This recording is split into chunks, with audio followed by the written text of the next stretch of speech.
मराठवाड्यातला जो काही मराठा आहे तो कुणबी होता पूर्वाश्रमीचा ओबीसीमध्ये म्हणजे हैदराबाद गॅझेटेडमध्ये, तर तो मराठवाड्यातला सगळा मराठा कुणबीच आहे अशा पद्धतीची मांडणी किंवा अशा पद्धतीचा GR तुमचा काढायला तुमचा अधिकार आहे का?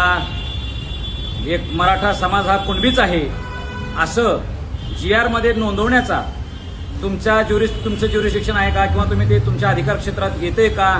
ह्या प्रश्नाचं उत्तर त्यांनी द्यावं.